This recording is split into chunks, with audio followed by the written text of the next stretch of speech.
Hello friends, आप सबका अपने चैनल में फिर से स्वागत है। लास्ट वीडियो में हमने प्राइम और कंपोजिट नंबर के बारे में बात की थी, जहां कंपोजिट नंबर के लिए हमने फैक्टराइजेशन मेथड का यूज करके डायरेक्ट फैक्टर्स लिखे हुए थे। तो आज के हमारे वीडियो का वही टॉपिक है, प्राइम फैक्टराइजेशन। तो इसमें हम बात करेंगे कि फैक्टर हम कैसे लिख सकते हैं डायरेक्ट। तो चलो स्टार्ट करते हैं। आपके पास एक नंबर है 36। 36 को अगर हमें लिखना हो तो हम 18 इंटू टू लिख सकते हैं। तो यहाँ पे हम 18 के फिर से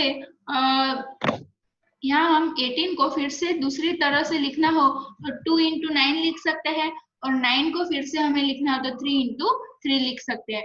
यहाँ पे हमें फैक्टराइजेशन करना है, तो हम यहाँ पे बात करेंगे तो 36 का 18 इंटू टू 36। तो यहाँ पे हमने 2 एज इट इज लिख देंगे। तो 18 का होगा 2 इंटू नाइन। अब यहाँ पे जो 9 है, यहाँ 9 को हम फिर से 3 इंटू थ्री में डिवाइड कर सकते हैं। तो यहाँ 2 as it is 3 into three, और यहाँ पे 2। तो यहाँ 36 के जो फैक्टर्स होंगे वो होंगे 2, 3, 3 और 2। ये तो हमने बात करी 18 इंटू टू। हम 36 को दूसरे वे में अगर लिखना हो तो कैसे लिख सकते हैं? तो 9 इंटू फोर भी हम लिख सकते हैं ना। और आगे बात करें तो 9 और 4 को हम और अगर उसको डिवाइड करें प्राइम फैक्टराइजेशन में तो कैसे होगा? तो 9 को 3 इंटू थ्री और 4 को 2 इंटू टू। यानी कि यहाँ पे 36 के फिर से फैक्टर हो गए 3 into three into two into two. वैसे ही दूसरा एक वे देखते हैं, 12 इंटू थ्री, बराबर 12 इंटू थ्री।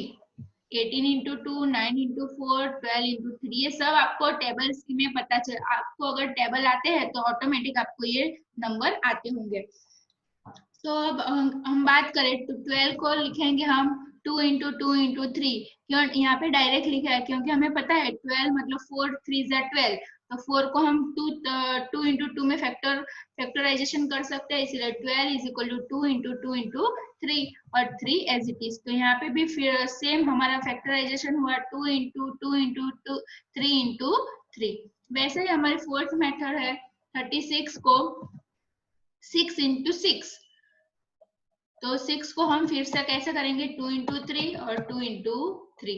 तो यहाँ पे हमने देखा 4 वेज है 36 को फैक्टराइजेशन करने के लिए, 8 into two, 9 into four, 12 into three, 6 into six. और अगर उसके फैक्टर्स की बात करें तो कौन से है? 3 टू टाइम्स है और 2 टू टाइम्स है। सभी के अंदर देखो, यहाँ भी 2 टू टाइम्स है और 3 टू टाइम्स है, यहाँ भी 2 टू टाइम्स है और 3 टू टाइम्स है। यानी कि किसी भी संख्या को अगर हम किसी भी वे में फैक्टराइजेशन करें तो हमारा जो फाइनल आंसर होगा वो सेम ही होगा। फर्क सिर्फ इतना होगा कि नंबर का जो क्रम है जो वो आगे पीछे हो सकता है, लेकिन जो नंबर होंगे वो तो सेम ही होंगे। जैसे कि यहाँ 2 के बाद 3, 3 और 2 है, यहाँ पे 3, 3, 2, 2 है, यहाँ पे 2, 3, 2, 3 है। यानी कि उसका जो क्रम है वो चेंज होगा, लेकिन जो नंबर है वो तो सेम ही रहेंगे। तो ये जो हमने मेथड बताई है इसे हम कहेंगे फैक्टर थ्री। तो फैक्टर इसे हम कहते हैं फैक्टर थ्री। अब आगे बात करें तो ये तो छोटी संख्या की बात हो गई। तो छोटी संख्या जिसका हमें टेबल आता है वो आप फैक्टर ट्री की मदद से उसका फैक्टराइजेशन कर सकते हैं। लेकिन अगर बड़ी बड़ी संख्या हो तो हम क्या करेंगे? तो फैक्टराइजेशन के बारे में हमने जो आगे का वीडियो सॉरी जो आगे हमने एग्जांपल देखा, तो प्राइम फैक्टराइजेशन के अंदर जो कंपोजिट नंबर है तो कंपोजिट नंबर को हमें प्राइम फैक्टर्स के अंदर डिवाइड करना है, और वो सिर्फ एक ही तरीके से हो सकता है। उस जैसे कि हमने यहाँ पे देखा तो 2, 3, 3, 2, यहाँ मतलब इसका जो फैक्टराइजेशन हुआ सिर्फ एक ही तरह से हुआ, सिर्फ उसका क्रम अदला बदली हुए है। अब हम बात करेंगे बड़ी बड़ी संख्याओं के बारे में। तो बड़ी संख्या का अगर हमें फैक्टराइजेशन करना है, हमें टेबल तो आते नहीं है बड़ी संख्या का। तो अगर बड़ी संख्या के आपको टेबल नहीं आते तो उसका हम फैक्टर ट्री यूज नहीं कर सकते। तो वैसे में हमें क्या करना होगा? हम उसके लिए एक मेथड देखेंगे। तो सबसे पहले आपको एक स्मॉल प्राइम नंबर से उस संख्या को डिवाइड करना स्टार्ट करना है। उसके बाद वो स्टेप तब तक कंटिन्यू करना है जब तक आपको लास्ट में एक ना मिले। और लास्ट में एक आने के बाद आपके लेफ्ट हैंड साइड पे जितने भी नंबर है उसका अगर हम मल्टीप्लाई करें तो जो भी आंसर होगा वो हमारा जो भी प्रोडक्ट्स होगा वो हमारा आंसर होगा। तो आपके हमारे पास प्राइम नंबर कौन से है, तो 2, 3, 5, 7, 11, 13, 17, 19, 23 अप टू सो ऑन। ये सब जो है वो प्राइम नंबर है। इसके आगे भी जो प्राइम नंबर है उसकी चर्चा हमने अगले वीडियो में कर ली थी, लेकिन अभी हम स्टार्टिंग में छोटी संख्या से ही स्टार्ट करेंगे। पहले हम 2 से डिवाइड करेंगे, फिर 3 से करेंगे, फिर 5 से 7, 11। आपको आपके रिक्वायर्ड प्रमाणे आपको देखना है कि हमें किससे स्टार्ट करना है। तो चलो हमने आगे के जो एग्जांपल 36 लिया था वो 36 को ही हम लेके फिर से ये मेथड ट्राई करते हैं। तो चलो सबसे पहले तो हम एक लाइन ड्रॉ कर देंगे और एक आड़ी लाइन ड्रॉ कर देंगे।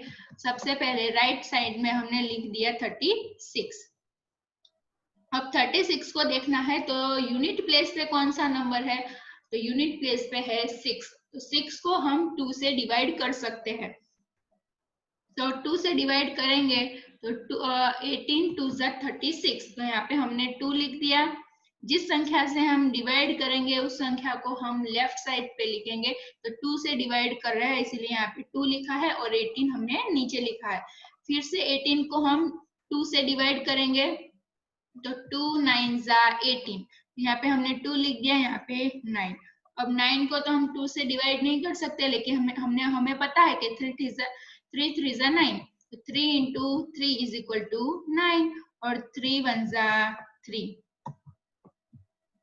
तो यहाँ पे लास्ट में हमें 1 मिल गया है। तो यहाँ पे देखोगे तो 2 2 3 3 जितने भी नंबर्स है वो सब प्राइम नंबर्स है। तो यहाँ पे लेफ्ट साइड पे जो भी नंबर्स मिले हैं हमें उसका प्रोडक्ट करना है, यानी कि मल्टीप्लाई करना है। तो 36 is equal to 2 into 2 into 3 into 3। ये आपके फैक्टर्स हो गए। ये हमें 36 का फैक्टराइजेशन किया।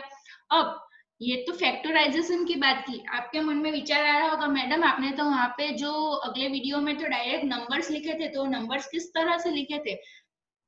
तो आपको यहाँ पे दिख रहा होगा स्क्रीन पे। तो फर्स्ट हम 2 ले लेते हैं, बराबर। तो 2 इंटू ये जो बाकी के प्रोडक्ट्स रहे तो 2 इंटू 18, बराबर। तो हमारा वहां पे फर्स्ट तो 1 हो गया, तो 1 इंटू 36।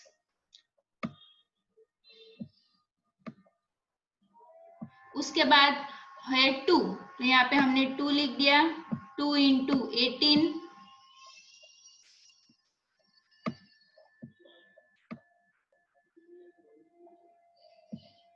अब 3 की बात करें तो अगर हम 3 लेंगे तो 3 यहाँ पे लिया है, तो बाकी कौन कितने संख्या बचे हैं, तो 3 ले लिए। तो 3 इंटू 2 इंटू 2 यानी कि कितने होंगे 12। तो 3 इंटू 12, तो यहाँ पे 3 है और 3 के साथ हो जाएगा 12। यहाँ पे 2 टाइम्स है इसीलिए हम 4 भी ले सकते हैं। तो 4 इंटू 9, यहाँ पे हम दूसरा ले लेंगे 4 और 9। अब 5 होगा यहाँ पे प्राइम नंबर्स में। आप इसका किसी भी 2 नंबर का प्रोडक्ट कीजिए, 3 नंबर का प्रोडक्ट कीजिए, आपको 5 मिल रहा है नहीं मिल रहा है, लेकिन क्या मिल रहा है 6 मिल रहा है। 3 इंटू 2 6, तो 6 इंटू 6। तो यहाँ पे और एक 6 2 बार है लेकिन हम एक ही बार लिखेंगे। तो यहाँ पे आपको जितने भी फैक्टर्स है वो सब मिल गए। 36 के फैक्टर 1 2 3 4 6 9 18 एंड 36। तो पता चला फैक्टराइजेशन के मदद से हम उसके फैक्टर्स आसानी से लिख सकते हैं। तो चलो अब दूसरा एग्जांपल स्टार्ट करते हैं। Determine prime factorization of 216। तो सबसे पहले हम लाइन ड्रॉ कर देंगे। फर्स्ट नंबर है 216, यूनिट प्लेस पे 6 है, तो यूनिट प्लेस पे 6 है इसीलिए हम 2 से डिवाइड करेंगे। 2 से डिवाइड करेंगे तो अब हमें डायरेक्ट पेन पेपर लेकर 216 को 2 से डिवाइड नहीं करना है, आपको यहाँ से स्टार्ट करना है। यहाँ पे है 2, यहाँ पे भी है 2, यहाँ मतलब 1, फिर तो दूसरा नंबर है 1, तो 1 को हम 2 से डिवाइड नहीं कर सकते, इसीलिए हम यहाँ पे लिख देंगे 0। तो अब बाकी के दो नंबर ले लेंगे, तो कितने हो गए 16। 2 को हम 16 को हम 2 से डिवाइड करेंगे तो कितने हो जाएंगे 8। तो हमारा यहाँ पे आंसर होगा 108। वैसे ही फिर से यहाँ पे यूनिट प्लेस पे 8 है, 2 से डिवाइड करेंगे तो कितना होगा, यहाँ पे 1 है तो 1 है, इसीलिए हम 2 से डिवाइड नहीं करेंगे, इसीलिए स्टार्टिंग में हम 2 नंबर्स ले लेंगे।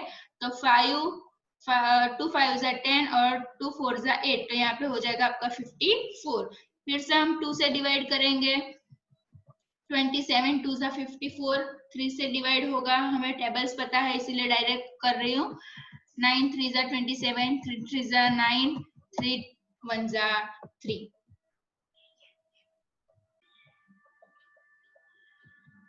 तो यहाँ पे हमारे प्राइम फैक्टर होंगे 2 into 2 into 2 into 3 into 3 into 3, है ना इजी। तो चलो और एक बड़ी संख्या ले लेते हैं।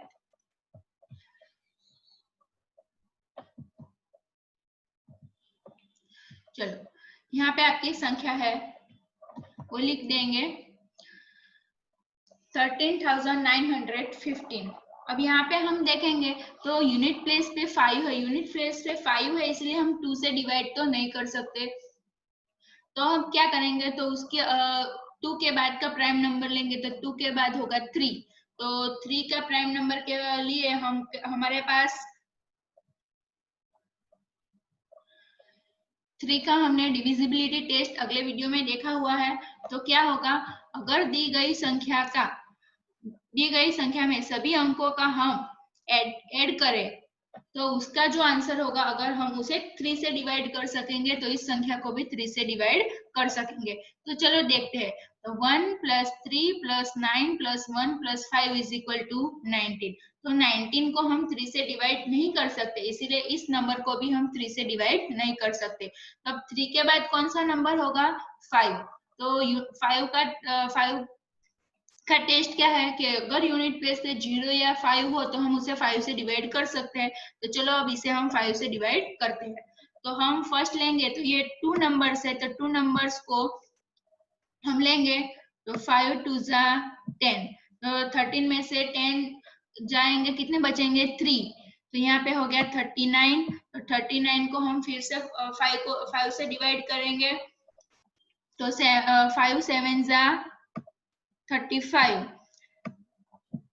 तो 39 में से 35 बाद माइनस होंगे, कितने बचेंगे 4। तो यहाँ पे हो जाएगा 41। तो 41 को हम फिर से 5 से डिवाइड करेंगे, 5 8 जा 40। तो 41 में से 40 माइनस होंगे, कितने बचेंगे 1। तो हो जाएगा 5 3 जा 15। तो आपका यहाँ पे आंसर होगा 2783। अब अगले फिर से बात करेंगे, यहाँ यूनिट प्लेस पे 3 है, इसीलिए हम 5 से डिवाइड तो नहीं कर सकते। 3 से देखते हैं, तो 2 × 7 9, 9 + 8 17, 17 + 3 20। तो 20 को हम 3 से डिवाइड नहीं कर सकते, तो 3 तो नहीं है, 2 भी नहीं है, 3 भी नहीं है, 5 भी नहीं है। तो अब बात करेंगे 7 की। तो 7 का डिविजिबिलिटी टेस्ट क्या है, तो यूनिट प्लेस पे जो भी नंबर है हम उसका डबल करेंगे, यानी कि 3 × 2 = 6। और बाकी जो नंबर बचा है, तो बाकी कौन सा नंबर बचा है 278। तो 278 में से हम 6 माइनस कर देंगे, तो हो जाएगा 272। तो जिसे हम 7 से डिवाइड नहीं कर सकते, क्योंकि हमारा रिमाइंडर बच रहा है, कंप्लीटली डिवाइड नहीं हो रहा है, इसीलिए हम इस नंबर को 7 से भी डिवाइड नहीं कर सकते। तो अब 7 के बाद कौन सा प्राइम नंबर आएगा, तो 7 के बाद है डायरेक्ट 11। तो चलो अब 11 का डिविजिबिलिटी टेस्ट देखते हैं। तो क्या होगा, तो ऑड प्लेस पे जो नंबर है उसका एडिशन करना है, और इवन प्लेस पे जो नंबर है उसका एडिशन करना है, और फिर दोनों को माइनस कर देना है। तो अगर आंसर 0 या 11 हो तो ही हम उसे 11 से डिवाइड कर सकते हैं। तो चलो 8 × 2 सॉरी 3 + 7 - 2 + 8 = 0। तो यहाँ पे 0 आ रहा है, मतलब हम इस संख्या को 11 से डिवाइड कर सकते हैं। तो चलो 11 से डिवाइड करेंगे, तो 11 2 ज़ा 22, 72 में से 22 जाएंगे, कितने बचेंगे 5। चलो 5 बचे, तो यहाँ पे हो गया 58। तो 11 5 ज़ा 55, तो 58 में से 55 जाएंगे, बचेंगे 3। तो 3 × 3 यहाँ पे हो गया 33। 11 3 ज़ा 33, तो हमारे यहाँ पे आंसर होगा 253। अब 253 को फिर से 11 से ट्राई करके देखेंगे, तो 2 + 3 5, 5 - 5 0, इसलिए हम इसे भी 11 से डिवाइड कर सकेंगे। तो 11 2 ज़ा 22, 52 में 55 में से 22 माइनस करेंगे तो बचेगा 3। 11 3 ज़ा 33, यहाँ पे हो जाएगा 23। अब 23 तो ऑलरेडी एक प्राइम नंबर है, जिसे हम किसी भी संख्या से डिवाइड नहीं कर सकते, लेकिन एक से कर सकते हैं। तो यहाँ पे होगा 23 1 ज़ा 23। तो ये हो गया हमारा आंसर। तो अब हम इसे मल्टीप्लाई के ये जो लेफ्ट साइड पे जो नंबर है उसे हम लिख देंगे। तो 13,915 = 5 × 11 × 11 × 23। चलो अब आपको होमवर्क में और दो क्वेश्चन करने हैं, 468 और 945, और उसका फैक्टराइजेशन करके उसका मल्टीप्लिकेशन फॉर्म में आपको लिखना है और आंसर कमेंट में भेजना है।